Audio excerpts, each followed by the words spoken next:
Welcome to today's episode of Insights with Us. I'm Anastasia, a licensed professional counselor, owner of Happy Mind Wellness Company, a Colorado-based therapy practice, and creator of this podcast.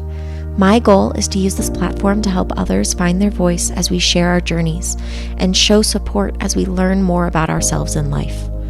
Growth happens when we get uncomfortable, which happens when we sit with new ideas we haven't sat with before. I hope that we can work on this journey of personal growth and understanding together. As a disclaimer, there may be swearing in this podcast, but sometimes we get caught up in the human experience, it happens, and sometimes we talk about difficult or activating topics. So maybe put on some headphones if you need to, and remember that support exists for you if you want it. We have been building on this idea of being true to who you are, showing up authentically, and building insight into the boxes that we are stuck in as a society, and trying to change the narrative and end the stigma of who we are supposed to be. Today, I am so excited to introduce Krisa Gonna L'Whor, who is a drag queen in the Colorado area, all over the place, you can find her everywhere, who broke free of those exact boxes we've been talking about. She is a producer, a TEDx speaker, and I will link her accounts and her TEDx presentation. She is a performer, a creative genius, and all around an amazing human. She has built the House of Gonna to help others find their own authenticity and is just so incredibly accepting and kind. So let's bring curiosity into this space today. Get to know a human being with a powerful story to tell, and see if we can build some insight today.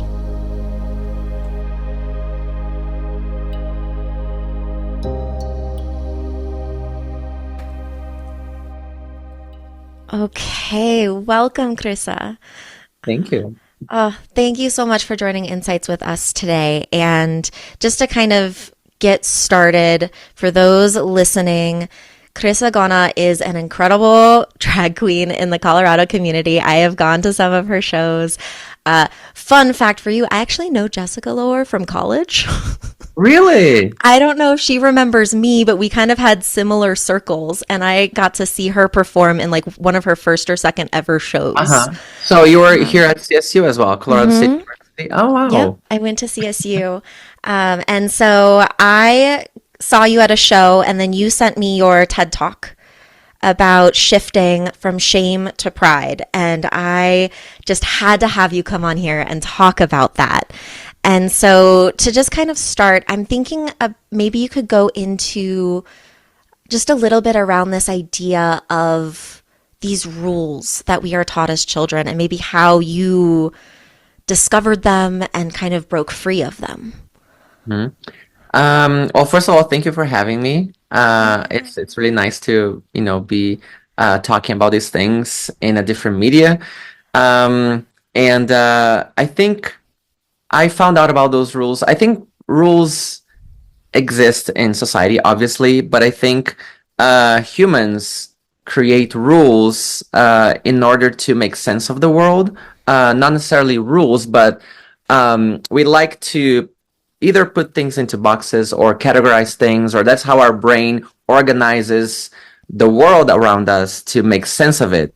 So we have a sense of safety. I think there's like a lot of psychology books that talk about that. That's one of the ways that we manage to survive in community, is to organize things around us. And I think that can go to the other extreme when those rules repress us and force us to be a certain way. And I think we all learn those things, even though we don't realize that we were learning them, just by observing or hearing our parents say things, or in school, and that's part of socialization, right? So that's how I started to notice those rules and the bad aspects of those rules, which is when I found out that I was not fitting into those rules, especially when it came to how I express myself. And I didn't even think about gender at that time. I was just, as kids, we want to express ourselves, right? But then we found out that there are different ways that kids should express themselves according to the gender that they are assigned to, or according to their sexuality when it's a little older. Um, so that's when I started to realize those when those were imposed on me. Okay. I love this idea that of we're all just trying to make sense of the world. And so we build these rules in order to make sense. But maybe sometimes other people have built the rule already and we have to follow that rule. Yeah. So as you were growing up and you were starting to realize you didn't fit, how did you try to make sense of the world? Um, how I tried to make sense of the world. I mean, I tried my best, which was first of all, I tried to fit. For years and years and years, I tried to fit. I came out when I was 19, which to me felt very late. I know that some people come out, either as queer or as gay later than that. And I mean, I was born in 85, so I am 39 years old. So it was a different time, especially in Brazil. I'm Brazilian. I grew up there. So it was a different society. So I think I tried to make sense first by trying to fit in. And I was like, okay, if I fit in, if I do what they say, um, this sense of inadequacy is going to go away. Of course, it didn't. Um, because it was just it's who you are. It's stronger than you. You can't control your identity, right? And You are who you are. exactly, and you're still finding out who you are. But in that process, if you're still in that time of finding who you are being repressed. You actually never find out who you actually are until later in life. And I mean, that can move the conversation to why a lot of queer people start experiencing life and love so later in life that their behavior also can be postponed a little bit. For example, like dramas about love, for example, for a lot of queer people, it happens in their 20s instead of their teens. Um, but that's a different conversation. So I think I tried to make sense just by you know trying to fit in at first. Then of course I didn't have people to talk to. Like my parents were, my father was in the army, very conservative family, so I didn't have someone to talk to about those things. So I actually I moved on to art. I think that's how I the best way that I could make sense of things was to um, you know, getting a piece of paper and drawing. That's what I used to do my whole childhood. That was my profession before I became a drag queen. I was an illustrator. And of course, I didn't know that that's what I was doing. Like, I didn't think, oh, I'm trying to make sense of the world. I was just putting my feelings and my expression out because I couldn't do in any other way. I couldn't do that in society. So I created my own world in those blank pages. That's what I say was my safe space. Yeah, say it sounds like it's not just younger you trying to explore and understand the world, but explore and understand yourself. It was the space for you to let all of that exist where out in the real world, the external world, you couldn't. Yeah, and not even all of it because, I grew up in a conservative family and my parents were sentinels. They were vigilance of my expression as well. They were replicating, what they learned. And so I couldn't even put everything on paper because they would be looking at those later. Even, when I found out, a few times that, some of my drawings or other things ended up in my mother's closet. So she was going through things. So I couldn't really uh, express 100% what I wanted to in paper. So I think it was all in my mind eventually, which is a very isolating place to be. Yeah, it sounds very lonely. Hmm. How did that affect you? In multiple ways. good or bad, I would say. It affected my mental health for sure. Um, After becoming an adult, I started to do therapy. And of course, I found out that I had, multiple side effects of that period in my life, which was 20 years of my life, basically, including PTSD, from like trauma from bullying and, multiple other things, anxiety. Yeah. So that's what ended up happening. Yeah. So one of the things I always say is trauma isn't what happened to you, it's how your body holds it. And so if you Exactly. are constantly isolated and told to be different and your parents literally pulling away the places where you could express and say, no, no, no, you can't express that even with yourself on a piece of paper, like Yeah. that's going to be held in your body for so long. Yeah, it's a constant feeling of vigilance from other people, and because people are paying attention to you, or you have the impression that they are, even when they're not, you live in this constant state of fear, of anxiety, of lack of any control around what's happening to you. So it's terrifying. It's a very difficult place to be, especially as a kid or as a teenager, where you still don't have the resources to deal with those things Yeah. without the internet in my time as well. So Yeah. It's a lot harder to find connection and to find people that have similar experiences when you are more cut off from the world.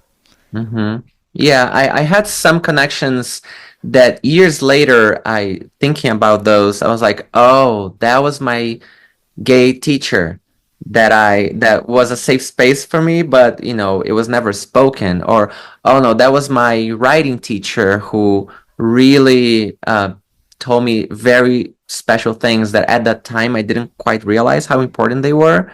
And so I have those connections that at that time were, between the lines. They were not spoken. But Yeah. nowadays I realize what they were. Can you maybe say a little bit more about how they helped you? Like, if there is a specific moment looking back on now where you're like, oh, that's what they were doing, or that's what they were trying to give me. Yeah. So I love writing. That's one of the things that I love doing the most. And I use that in different things that I've done in my life. Like from illustration, I used to write comics and draw comics with queer representation back in Brazil, queer characters. And nowadays, besides writing, I mean, I did write my TED Talk, which was based on a comic that I had written, and I've written this, drag Christmas play that we produce every year. So writing is one of the things that I love the most. Of course, drawing as well. Um, but I remember my writing teacher in high school. She inspired me in ways that I didn't realize back then. But nowadays I know that some of the things that she told me, or one day she gave me a ride home from after school, and at some point she stopped the car. She knew that I liked Queen. I love the band Queen. My parents used to have the vinyls, and they used to listen to them. um but I didn't have this specific vinyl, so one time she stopped the car. She parked the car like 2 blocks from my house, and she said, okay, just listen to this. And she put a CD on with Bohemian Rhapsody. And at that time I thought, wow, this is like a very big song, and I just don't quite understand it yet.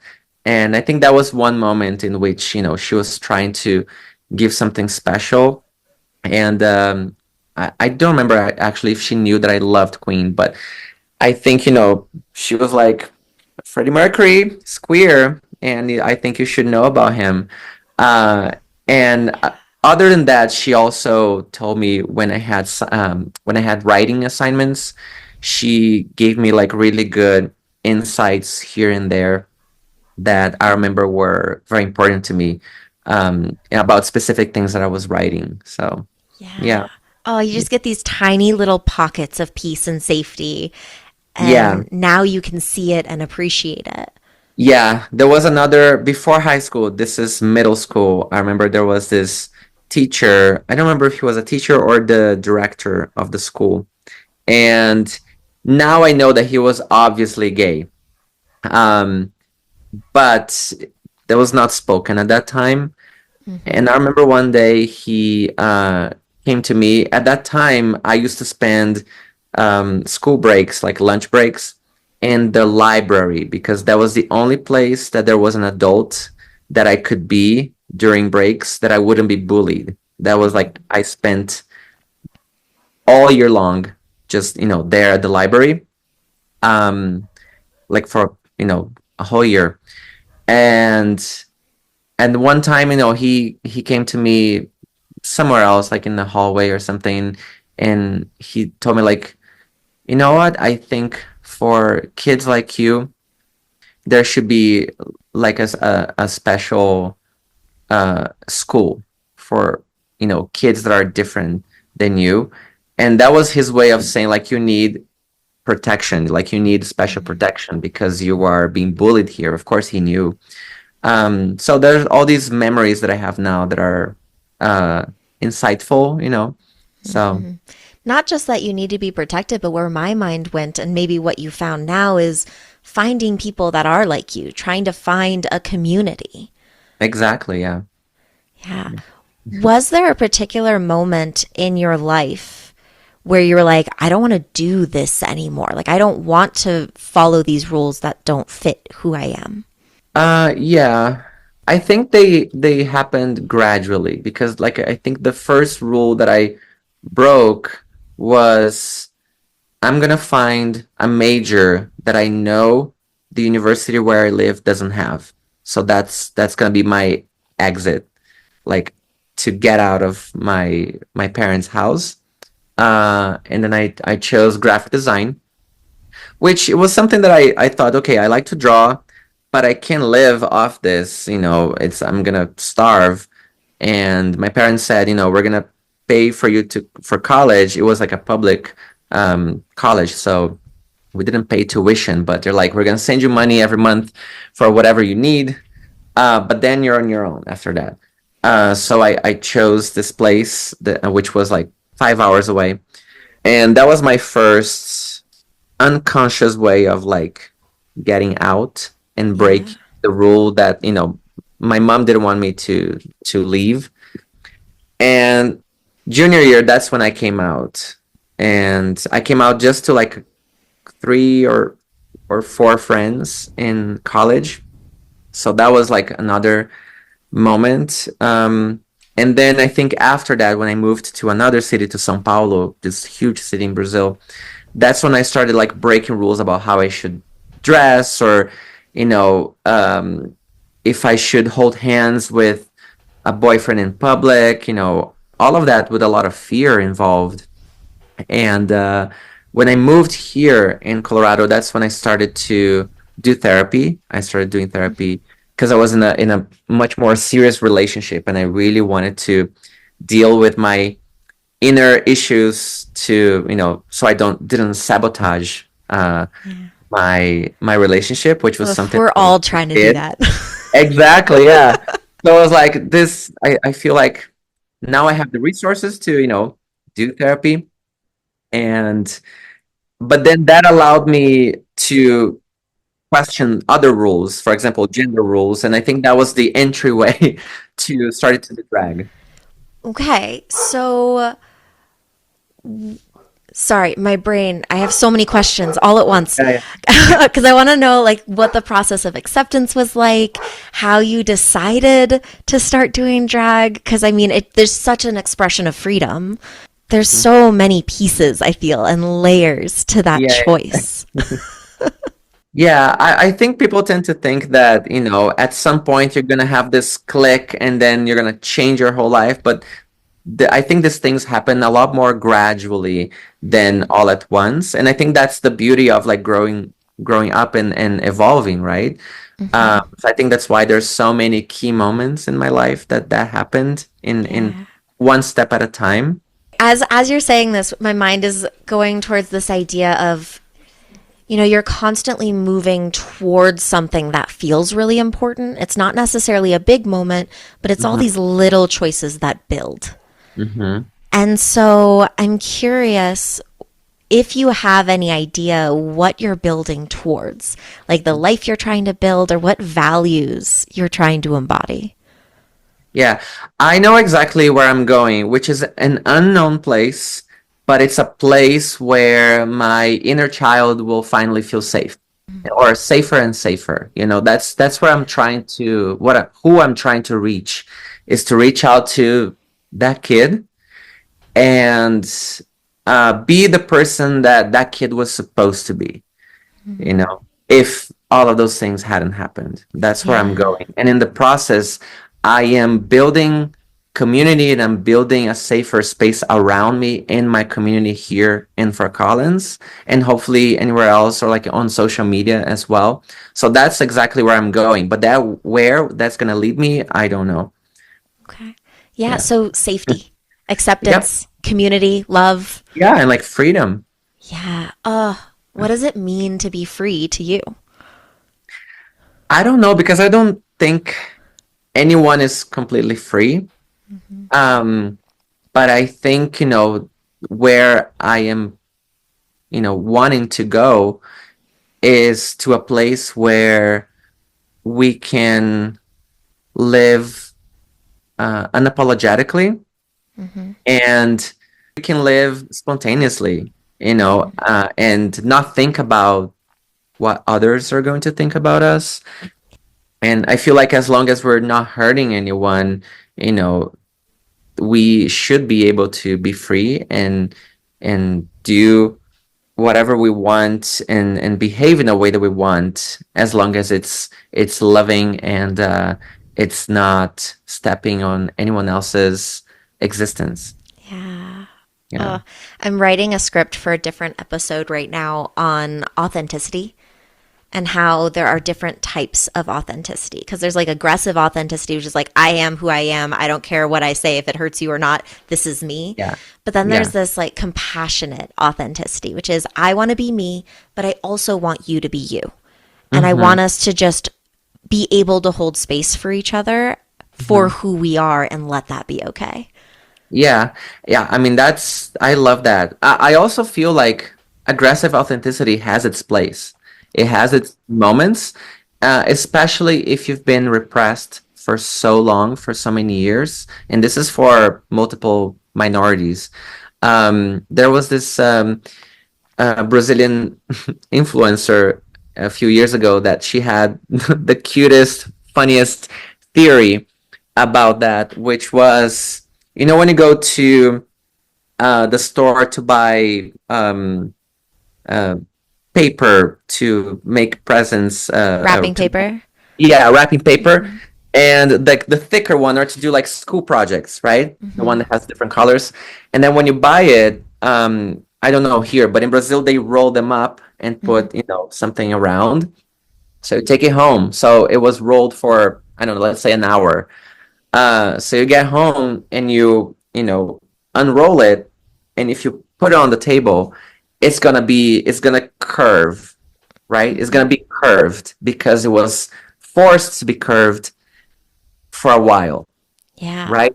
So what do you do when you want to uncurve it? You curve it, you force it the other way around, right? Yeah. And then for a while you have to curve the complete opposite way. So until after a while, when you release it, it's flat and graceful and as it should be, Yes. right? Oh, I love this. I know it's kind of difficult to explain, but that to me I feel is how certainly how things worked for me in all of those little moments of breaking with convention that I went through. I had my moments of fierce opposition. Yeah. Well, people are going to push back because it's not what they're used to. Yep. And you have to show that you're serious. Like, no, this is who I am. This is Yeah. who I'm going to continue to be. Exactly. Until, there's a moment in which you feel very peaceful about it, you know. And I mean, there are things in which I'm not there yet, that I'm still, you know, powering through and curving the opposite way. But that's how I feel. I feel it's okay to Yeah. go through that moment too. Well, and I think one of the things I love most about this conversation we're having is every single person on this planet has rules that they are trying to follow that might not fit with who they are, whether it is identity or how they want to dress, but it could also just be a family member that thinks they know what's best for them, but Yeah. maybe they want to take a different path in life. Yeah, what they should do in college, that there's all those things are imposed. Yeah. Yeah. And even just friendships as we get older. Sometimes we have friends that are like, "Ooh, you look like this. You should do this with me." And it's like, "But Yeah. that's not what I enjoy." Yeah, but you'll love it. Come on. It's like, Yeah. "But that's Yeah. not who I am." Yeah. Or maybe it was at some point, but then you're not there that anymore. Yeah. And it's okay to change. It's okay to flatten that paper. Yeah, exactly. But when people change, it breaks what people, you know, um, were expecting from you, and it's breaking the sense that they made of the world with you in it. And Yeah. that's where a lot of times people don't like, when you're not what they thought you were, and they were not what they projected that you were, Yeah. right? And that's scary for everyone involved. Scary for the people who are like, wait, but you're not this person I thought, but also scary for the person trying to be vulnerable and showing up as who you are. Yeah, exactly. Yeah. Oh, okay. So my mind is jumping back to the TED Talk, which Hmm. I will put a link in the description of this episode for anybody that wants to go and watch it, which I recommend. It was beautifully done. You talk about what it meant to be a man in Brazil, how you were raised. You have to fit into this box. You have to follow these rules because this is the identity that we have given you. This is what you have to look like. Hmm. And you keep mentioning the beauty of being able to make up your own rules and find this community. But it must have been so difficult to go against the rules that your family decided. You are going to be a man. This is how you have to be. Hmm. Yeah, it was difficult. And it's, for many years I didn't go against, because I did try to fit in, until there's it just makes you feel so dead inside. And when I was a teenager, there were moments in which I had very dangerous thoughts, um, because it was very difficult to exist, without a community that understood who I was, without connection, without real connection, right? So yeah, there were very depressing moments, and they were not acknowledged either, because I think the conversation about mental health was not happening at all. This is late 90s. Yeah. Oh, that didn't exist. Not at all, no. So, I mean, sometimes I think about like how I managed to not to do anything to myself at that time, because I did think about those moments. I remember, very specific moments in which I was at the verge of doing that. And to this day, I don't know what stopped me from doing that. I tend to say that somehow, somewhere deep inside me, I knew there was something else for me, and Yeah. somewhere else. And I think that maybe, it was the projection of my future, of what it could be. You knew what you wanted and you weren't quite ready to give up. Yeah, and at that point, I didn't know that, at some point, I didn't have the picture or the examples of happy gay couples. I didn't know gay couples existed at that point, right? Yeah. Again, this is before I had access to the internet. I was 15 when I had internet for the first time. So there was nothing on TV about those things. So it was really, really isolated. But I think I just thought that someday things will Yeah. get better, and it gets better was not even it wasn't a campaign in Brazil. It was way before that happened in the US, that campaign. I don't know, maybe that's what I Yeah. had inside me, but I think I was lucky, Yeah. you know. Um, so yeah, but it was very isolating. Well, and as I kind of mentioned before we hit record, I used to do crisis work. And I've done some episodes on my podcast around those kinds of thoughts. And this may or may not help you, but I want to give it to you just in case it resonates, which is I always find that those thoughts are so normal when we feel stuck. Our Hmm. brains are trying to come up with a solution for how to feel better, how to feel like ourselves. And Hmm. when nothing we're doing is working because everybody keeps telling you, no, that's wrong, our brains will just go there. Well, if we aren't around anymore, if we aren't alive anymore, then it's not going to be a problem. Yep. And so it really is just an automatic thought that happens when we get stuck. Hmm. Yeah. I mean, that's exactly where my mind was, I think. Yeah.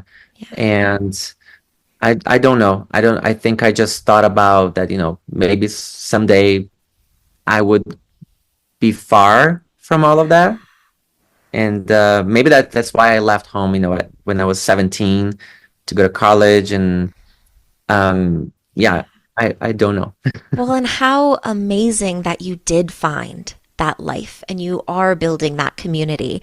Like for that little kid who was so lost and so isolated and so stuck, to be able to show that kid now what it is you have I that you know, stuck yeah. around for. I know. I'm so glad because this is what I say in some of my shows or like Q&As that I do when people ask me like what do you say for people that are struggling and they're very young and they're thinking that there's no other way out and they're very depressed and because of homophobia. I always say there's so much happiness to be had ahead of you because it's true, it is somewhere and it will come, so it's worth the wait and it's worth powering through, because I wish I had someone to tell me that. Yeah. you know? Well, and I want to tie that back to something else you said earlier, which was it isn't just one moment. It is all these small things that build. So it's Yeah, not just sitting around and waiting and then you wake up one day and everything is better. It is all of those layers of slowly moving towards that life that you like. You will suddenly turn around one day and be surrounded by that community of love. exactly. Yeah, when I look back, I'm 39. I look back at my life now. I can see very clearly like a path of steps, like a staircase, like a very long staircase. And in each of those steps, something very important happens. Some of them are not, super happy, but they were a step that helped me. I'm not gonna say necessary, but it helped me somehow. And where my life is right now, of course, no one is completely happy. I am pretty satisfied with where I am right now, and I just saw this phrase this morning, which hit me in such a great way, from George O'Keeffe, the modernist painter. Um, and she said that like it's silly to that people wish that they're happy, that's their biggest wish in life because happiness is momentary, Yeah. right? It you feel it, but then after a while, it's gone. The most important thing in life is to stay interested, which I think that's what keeps you going. It keeps you interested in life, in living. It's finding new reasons to want to be here, because purely happiness, because it's so momentary, it's not the thing that's going to keep you here, but it's, feeling that passion for living and discovering new things and finding out new things and new parts of you as well. I think that's what is one of the things that definitely keeps me going. you Well, know and just throwing this out there and the safety to do that. exactly. Because if you don't feel like you can explore or be interested in the things you're interested in, then you're going to stay inside that rule, that box, and you won't be able to go out and explore. Yeah, we do need to have a safe environment to be able to stay interested in things. And Yeah. yeah, so that I think that's what we certainly what I try to do with my work is to create that space, or a part of the space that is safe. I think collectively we have to build that. Yeah. What helps you feel safe? What helps me feel safe? It's funny because nowadays I don't need to be with only with people that I know or in places that I know to feel safe, which I think, growing up, I felt safe in my bedroom because it was the place that I knew. I felt safer in my drawings. And I think as you grow more confident and more uh, authentically yourself, you learn that you can be you can create your own safety within you, and that's what makes you feel empowered to be yourself. Of course, there are places in which we can't. If you're part of a certain minority, this one or that one, there are places that unfortunately you still can't. But I think uh, within spaces that you haven't been, or just like in moments of vulnerability, or moments in which you have to talk to strangers, or if you know that within you have built your safe space for you, then you feel so strong to try to do anything you know I love that. And I'm almost imagining, you started with your safety in a very external environment and it was a very small space. And then it slowly got bigger and then it became internal. And now you're almost bringing your safety with you and like extending it to others, helping others find safety. Yeah, it's like this pulsating bubble that you have within you, and then it expands around you. And yeah, and then when you find people that are like that, it just grows stronger. And I think that's the power of community, Yeah. especially for queer people. That's why it's an absolute for us, that community and chosen family is what makes us thrive. I think, okay, as you're saying this, I think that is what made me want to reach out to you. Just that feeling of safety and acceptance, and just you really do put that forth. And, while you were emceeing that event I went to, it was very much you brought the entire audience into that safety bubble with you. And it was just so freeing to be there. That makes me so happy, because like I was always terrified of being the center of the attention growing up, of course, because of bullying.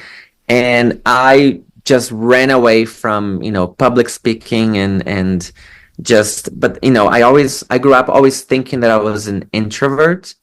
But then after years, including, years of therapy, I was like, I really wasn't an introvert. I was just oppressed. You're just Yeah, traumatized. I was just traumatized, and Yeah.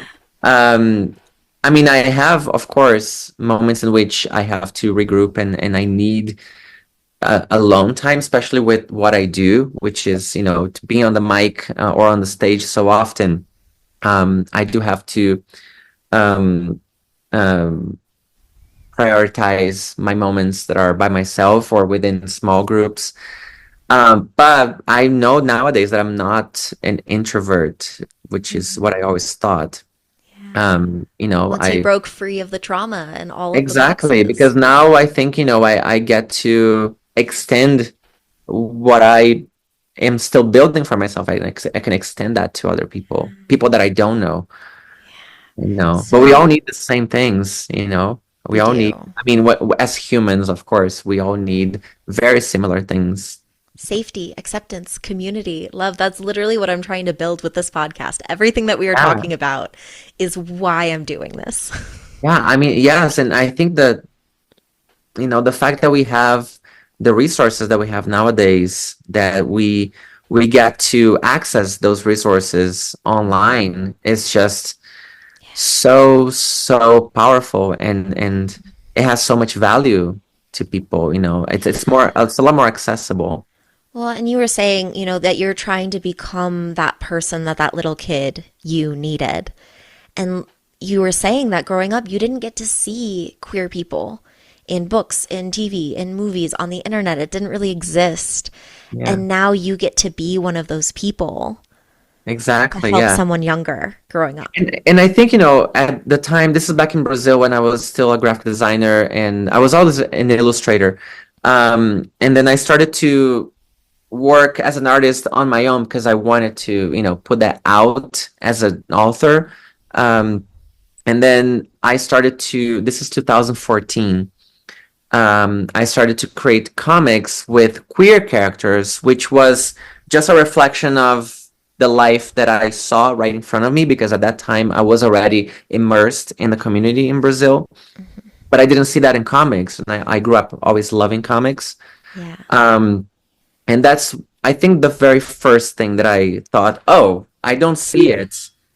I should do it. I should start to do what I don't have. Like I should do it for others and for myself as well.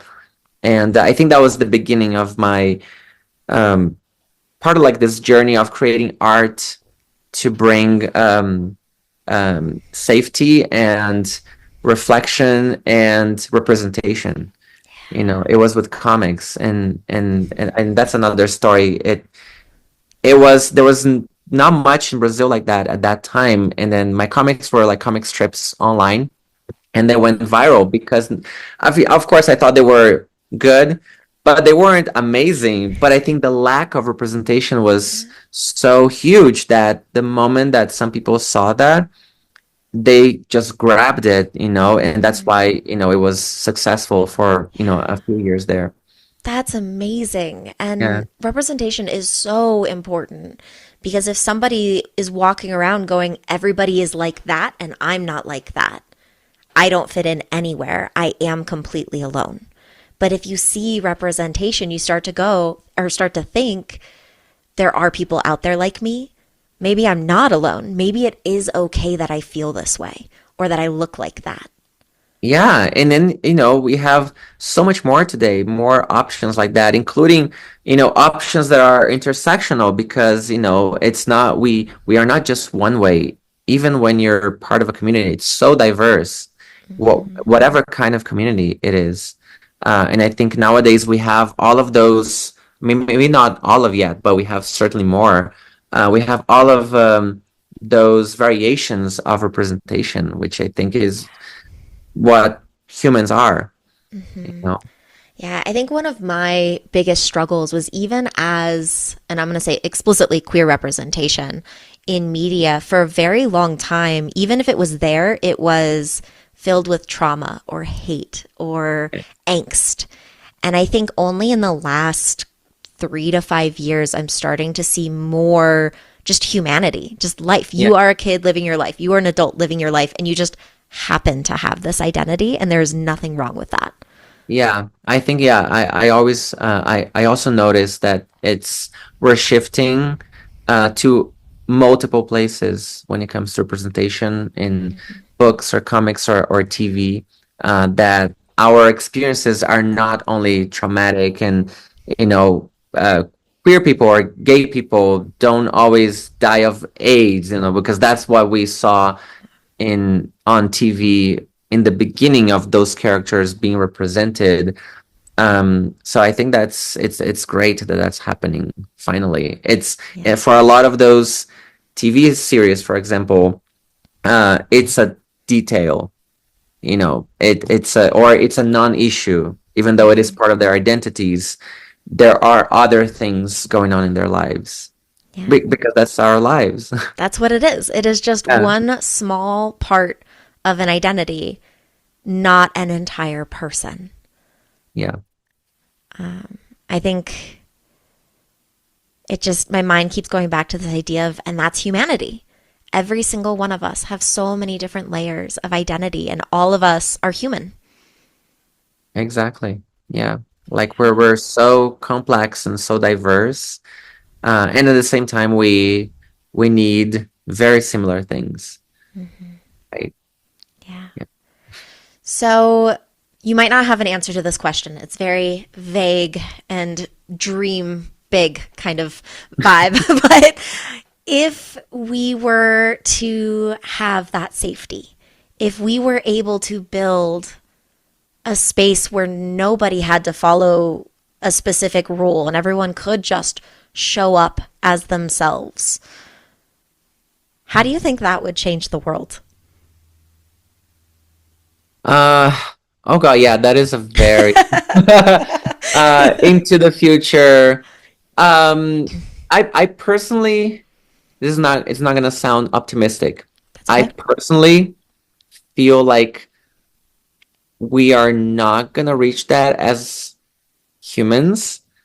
I feel like we will get extinct trying, What? and but I'm happy with that.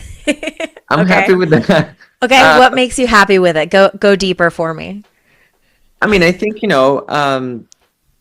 we're just going to be a place in which, we are constantly thinking about the well-being of the whole, right? Of Hmm. um, we're always thinking about the bigger picture. But yeah, that involves so many structural change, Yeah. including, our government systems and the way we are organized around money as well. So that's why I think we're going to die trying as humans. But I think we are going to keep building those bubbles until all of those separate bubbles start meeting each other. And I think Yeah. we can see that happening already. Um, and I'm happy to be part of that process. I think Hmm. that's where I am. Yeah. I agree with that. I agree with that. I think there's so like we've been talking about, there's so many layers and it's so complicated and it's not just individual, it's systemic. It's the entire world has shifted in this way. And trying to find community, sometimes it's very easy to then force other. Hmm. If this is my Exactly. group, that means the other group is wrong versus every group is right. It's just you. Yeah. Yeah, exactly. I think we also have to always be careful, the even as minorities, the minute that we build our communities or our bubbles, not to start creating those rules to make sense of the world around us within that bubble, because we are going to be, doing the same things. For example, um, the expectations of queerness, you know, they exist within our community as well, Yeah. and Oh, yeah. there's no right way of being queer. I think like being queer is exactly not having to fit in, right? Hmm. There's so many ways of being queer. Yep. And I think that's why we have to be careful, Yeah. or just like, for other communities, I think we should always think about the space that we're creating Hmm. and not to impose, Yeah. things based on our personal experiences. Hmm. Oh, that hits deep. So I identify as demisexual, and I have several asexual friends, and I'm biromantic, and I have a male partner who's straight and a lovely ally. But so I pass, but I love going to pride events and I love showing up. But I have a lot of asexual friends who don't feel like they belong there Hmm. because they are not interested in a specific type of identity or sexuality. And so they just feel like they're on the outside. And it's like, Hmm. but we're a community for acceptance. Like, come on, let's build this. Yeah, and it's not easy, I No. think because we are very immersed in our own identities as well. So we when we say things, we put those things out without thinking, oh, especially like if you work, if you're on the mic, if you're hosting things, it's a constant thing you have to keep in mind. Like the things you say will hit 200 people in 200 different ways, Yeah. and it's there's so much responsibility in doing that. And of course you're gonna make mistakes, but I think Yeah. as long as you are open to reevaluate things that you say and revisit, I think that's a good place to start. And that Yeah. happens, in regular life, not only for whoever does that kind of job. Hmm. But yeah. Yeah, and just having the intentions of that acceptance and safety, even if you say the wrong thing or miss something, if you are coming from a place of, I do want to accept all of you and I want to understand everybody and I don't want there to be rules, well, people will eventually start picking up on that. Hmm. And then they know that you're a safe person. Yeah, exactly. Okay, so is there anything that I didn't ask you today that you feel you want to share, a story or an idea? Just, is there anything we missed? I think, just one thing I would like to, briefly talk about that has been on my mind. I have moments throughout the year that are more challenging for me psychologically because they were related to difficult times. And I think nowadays, like we are approaching the holidays, and I think that is a very difficult moment for a lot of queer people, especially the ones that are not from accepting families, Yeah. because and this is what the Christmas play that we are producing here is called a drag Christmas spectacular. um we created 2 years ago. This is the second year that we're doing it, and it because this time of the year can be a time in which a lot of us have to meet family, and not only meet but stay with them for a few days. And I know that that's very difficult for a lot of queer people because we are forced to lie about who we are still to this day, and or comply with things that people say about us to relatives in order not to quote unquote bother or upset them at our expense, at our mental health expense.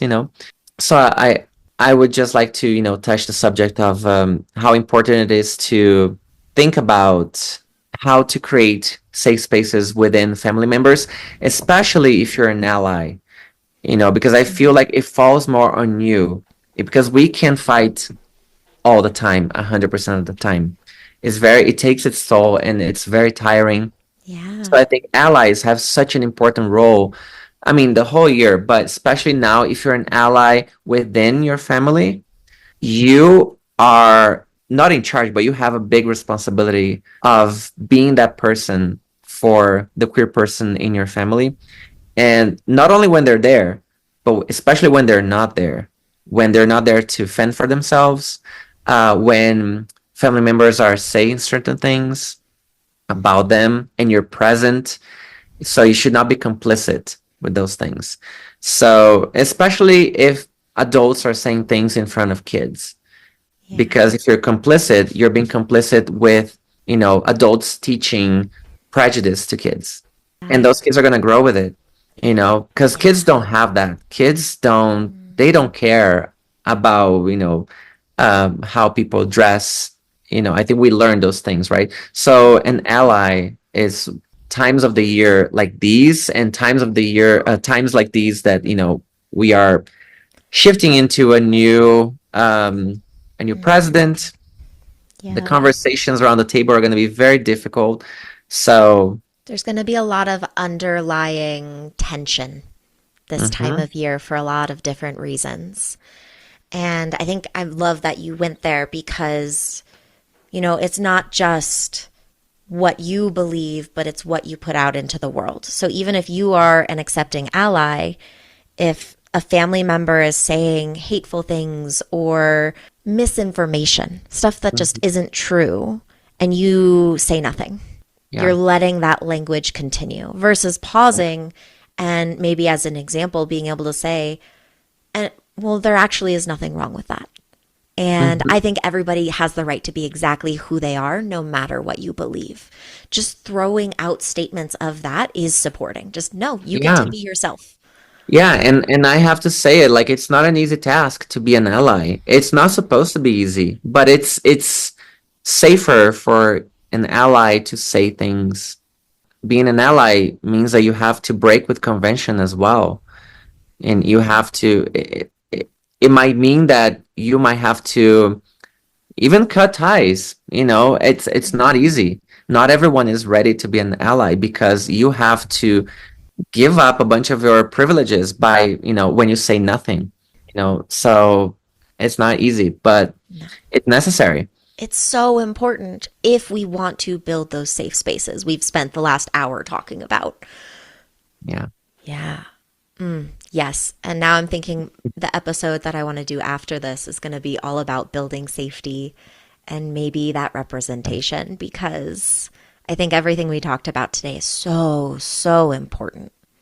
Yeah. I mean, I think it's great that we get to live in a place and in a time that we can talk about these things. So I Yeah. think it's great. I think we're doing what we have to.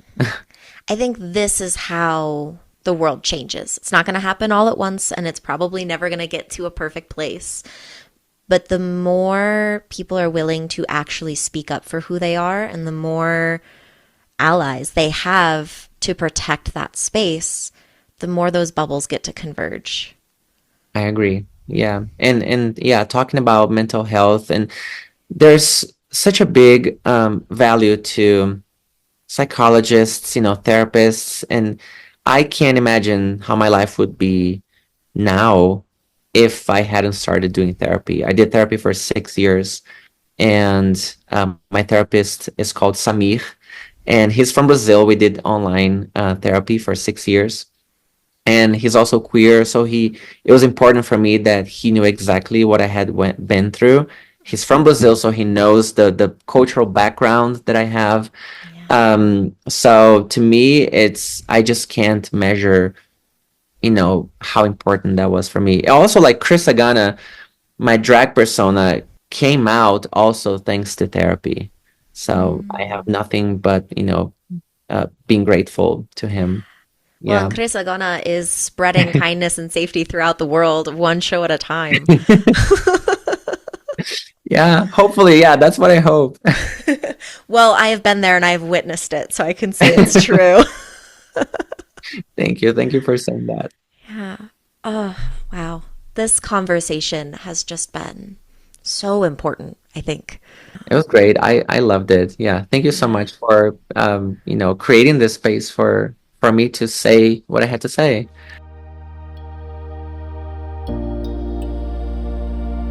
I hope you gained some insight today around acceptance, safety, the hardship that people who feel like they do not belong have to go through, and maybe how to be a safe person and speak up for those that you love who maybe don't fit the rules of society, but are still human.